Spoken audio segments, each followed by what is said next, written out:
It's time to also let's welcome our guest to discuss what does it mean. Is it more of a full-fledged war or precision strikes? But before that, let's also take a look at how the crude markets are behaving currently. Uh, uh, there is a spike which is seen in WTI as well as Brent, as you can see on your screen. 67 dollar is the WTI and even 73 is the Brent, and both are up around 3%. But let's welcome L White. Nin Gautha Jam. First of all, I want to come to you, and also Anil Trigunayat, both the guests. What do you think, Al White? Is this more of a precision kind of a strike which is jointly operated with US, or you think that this is going to escalate further? Yeah, thank you for having me on the show. Looking at the targets, it looks to be more of a precision target in certain parts of Iran. But then we will only get to know, along the course of the day that what are the actual places that have been hit by these airstrikes jointly carried out by US and Israel. The Iranians have been telling that if any retaliation is to be taken up by its own establishments, it is not going to be any more symbolic.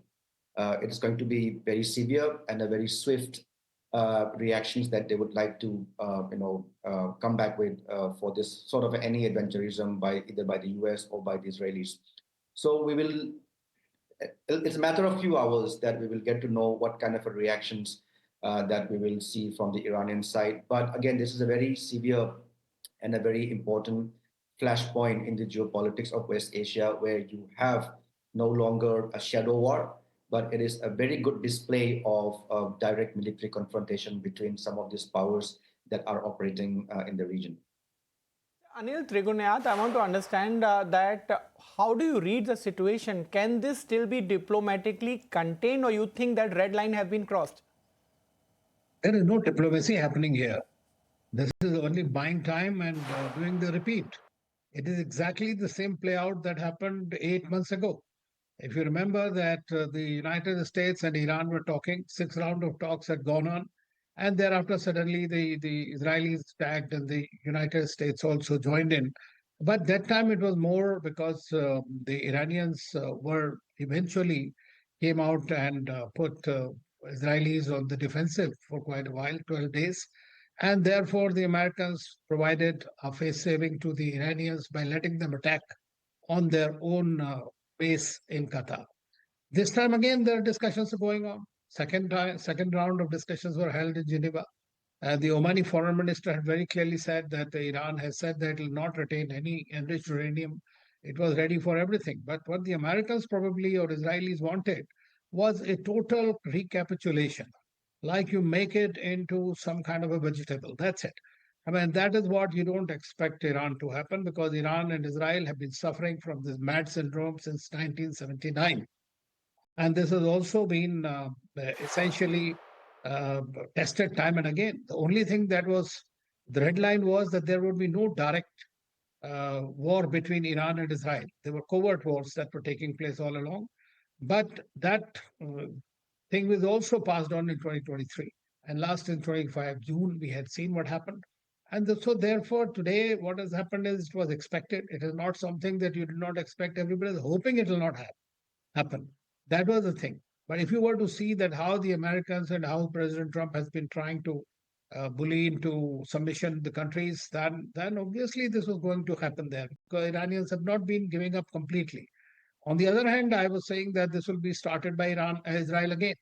And now they jointly have started working on it. So we'll have to see whether the Iranians have learned any lessons, whether they have been able to gather enough strength to counter once again, or the Americans will try to completely overwhelm the Israeli defenses and bomb them. So we'll have to see now, but what happens. But this is a very, very serious crisis that has happened, as Dr. Albert also said.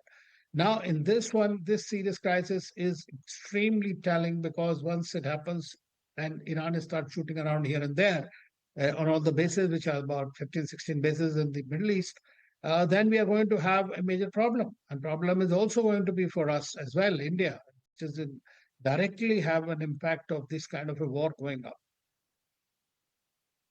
And in between, there are comments which are coming in from Donald Trump as well, and he has stated in Truth Social that US began major combat operations against Iran, in a sense confirming that it is a joint operation with Iran, and mentioning that our objective is to eliminate threats from Iran regime. He also mentioned that Iran has waged a campaign of mass murder, and therefore we are not going to put it up with Iran actions any longer. We'll also play for you those comments in a video format in a while. But before that, Mr. Elvite, I want to come to you regarding one of the choke points. In fact, let's go across to the Donald Trump, what he had to say regarding this. By eliminating imminent threats from the Iranian regime, a vicious group of very hard, terrible people. Its menacing activities directly endanger the United States, our troops, our bases overseas, and our allies. A short time ago, the United States military began major combat operations in Iran. Our objective is to defend the American people by eliminating imminent threats from the Iranian regime, a vicious group of very hard, terrible people. Its menacing activities directly endanger the United States, our troops, our bases overseas, and our allies throughout the world. For 47 years, the Iranian regime has chanted death to America and waged an unending campaign of bloodshed and mass murder, targeting the United States, our troops, and the innocent people in many, many countries. Among the regime's very first acts was to back a violent takeover of the U.S. Embassy in Tehran, holding dozens of American hostages for 444 days. In 1983, Iran's proxies carried out the Marine barracks bombing in Beirut that killed 241 American military personnel. In 2000, they knew and were probably involved with the attack on the USS Cole. Many died. Iranian forces killed and maimed hundreds of American service members in Iraq. The regime's proxies have continued to launch countless attacks against American forces stationed in the Middle East in recent years, as well as U.S. naval and commercial vessels and international shipping lanes. It's been mass terror, and we're not going to put up with it any longer. From Lebanon to Yemen and Syria to Iraq, the regime has armed, trained, and funded terrorist militias that have soaked the earth with blood and guts. And it was Iran's proxy, Hamas, that launched the monstrous October 7th attacks on Israel, slaughtering more than 1,000 innocent people, including 46 Americans, while taking 12 of our citizens hostage. It was brutal, something like the world has never seen before. Right, so US President Donald Trump, in his own style, warning that we are going to destroy the Iran's missile. In fact, he mentioned Iran's navy to be annihilated. Elvite, what do you make out of the comments which is coming from US President? One, it of course confirms US involvement, but more importantly, you think that this is going to be a longer war? Yeah, see, anything can, this war can go in any direction, and it will largely depend on the kind of steps to be taken up both by the Israelis and the Americans as well as by the Iranians. It could also be one of the pressure tactics which Donald Trump has been doing for the last few weeks and months in order to coerce the Iranians to completely give up on what they have been demanding, that is the nuclear program to be completely destroyed, as mentioned by Ambassador Anil Chugnaitsa. So, and moreover, with the way how Donald Trump has been sending all the capabilities towards the Mediterranean and towards various parts of the region in West Asia, directions can go in any way. It could be a short term, and again, I would really, say that this depends on whether the Iranians will come back with a very targeted sort of an retaliation against the Israelis, or against some of the establishments of the US in the region. But again, if the latter scenario takes place, there is also a high possibility of the other countries getting affected by it, and that could again lead to a fireball in the region, which none of us would want to see as of today. Right. And Anil, how do you read those comments? Do you think there is still a possibility that meaning US as well as Iran, can sit on the table and discuss, which was going on at least 3 days back? What is the table? I mean, there is no table. It has been buying time. That's all. I mean, it's exactly the same as I said. Last time they had 6 rounds of talks, and then the bombing thing happened. Then again they've started. There are already 2 rounds of talks. Iran has apparently already told them that they will not have any enriched uranium. They have always said they don't want a weapon. But this is something that does not satisfy. War has been going on in a covert manner from 1979 onwards. And as President Trump himself has quoted all the old things, how it happened. So we know that there is a trust deficit. Both of them suffer from this mad syndrome, both Israel and Iran and the US combined. But earlier, the US policy was that they will not allow Israel to directly attack Iran, because at that time, the Middle East would have been not only a flare up, but would have opposed it. But today, the situation in West Asia has changed greatly. Israel has many friends in the Middle East, and many of them would look up and say something and do something else. And so, therefore, he's counting on that kind of an equation. But whatever it is, if it escalates, we are looking at a very, very dangerous scenario in the neighborhood that will also impact us greatly. In your experience, Alvite, do you think that that situation is already past, whereby any discussion can happen, and this is going to be a full-fledged kind of a war which will continue not for days but weeks?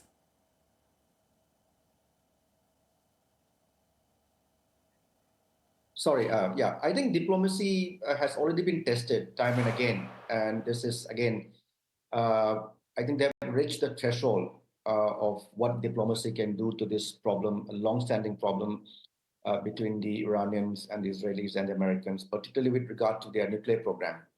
So, on what terms and conditions would these countries back out from, leading the region into a more fireball is something that I'm very doubtful about. Or again, anything can happen in the Middle East, and if the Iranians really think that this is not going to work in their favor, particularly at this juncture when they are at their weakest point in terms, like we have been seeing how their leaderships, be it in the military or in the political realms, have been eliminated in the last 1.5 years period, particularly during that 12-day conflict between Israel and Iran. If they kind of realize that this is not going to serve their purpose, or are they going to stand very resolute and firm that we're not going to give up, like Sir has mentioned, that this entire discussions about destroying or giving up all their nuclear program is something which they have not been accepting, and I don't think they will accept that also, despite saying that they are willing to discuss. But then I don't think there's any scope for diplomacy to prevail over this sort of flare up that we are seeing right now. But again, I may be proved wrong in the days to come. But this is my assessment, that it is extremely difficult how dialogue and diplomacy can lead to some sort of a stability, particularly when you look at these two countries or three countries' positions at the moment. Right. Anil, you think that Iran will retaliate kind of asymmetrically, I'm saying in kind of proxies, or you think it is going to be a direct attack like it has been done on them? Well, it has already started. What I hear, that Iranians have already also started retaliating. And this time, apparently, they were also understanding very well that they will have to, they could not trust either the Americans and, of course, not the Israelis. And I've always maintained that if the war has to be started, this will have to be, because Iran and Israel, they do have such a tremendous trust deficit that they will not allow any kind of a peace to happen with the current regimes in both the countries. And so, therefore, it is normal, it is understandable that the war is likely to escalate, because Iranians, unless they are completely decimated, they might be weaker at this moment, but they might, until unless they're completely decimated, the regime taken out, they may not agree to the American terms. And there have been shifting goalposts. So there is no sense of any agreements being respected by the current US administration also, irrespective. They might change it tomorrow, something else. As far as the proxies are concerned, yes, they have been also decimated by Israeli attacks in the past 3 years during the Israel-Gaza war. But they always have a possibility of creating a greater nuisance. Now, it is possible that the Houthis will be activated once again in the against the Americans. They had bought some peace. Americans had bought peace with the Houthis, but that's also quite possible it will start. On the other side, the Hezbollah also have been asking Iranian Ayatollah to authorize them to do that. So if that happens, then obviously it will all start all over. And my fear is that if the U.S. bases, as the Iranians have been saying, in neighboring countries in the Gulf will start, then you are in for a very, very difficult time. Alvite, I want to come to you for one last question, and which has been key discussion point throughout earlier as well. How soon can we expect any comment or action on Straits of Hormuz or all those choking points, whereby we have seen that crude is up around 3% as we speak as of now? See, I think this could be one of the tools that may be used by the Iranians to target any foreign ships or any other foreign presence in the region. But that will have a widespread implications for every country, or even from the region. All these oil-producing countries would use these choke points to transfer and ship their commodities outside. So, Strait of Hormuz being a route that is a transit for almost more than 20% of global energy and crude oil. This is a very important region, and that will affect the trade, particularly the energy security, energy trade from the region, and we also will be affected by it, regardless of our diversification programs, which we are conducting right now in terms of getting oil from other sources. We continue to rely on some of the major exporters in the Gulf region. So if this region is being choked, and if the Iranians have been successful in targeting some of this presence of the Americans or British or any other forces that are operating in this part of the world, it will have a severe implication in the oil and energy security dynamics in international politics. Definitely, and that is something which needs to be watched out for. But for now, Alvite as well as Anil, thank you so much for taking out time and joining us with your views. But as it is a developing story, we'll keep bringing you updates. For now, it's time to take a very quick break, but the coverage will continue on the other side.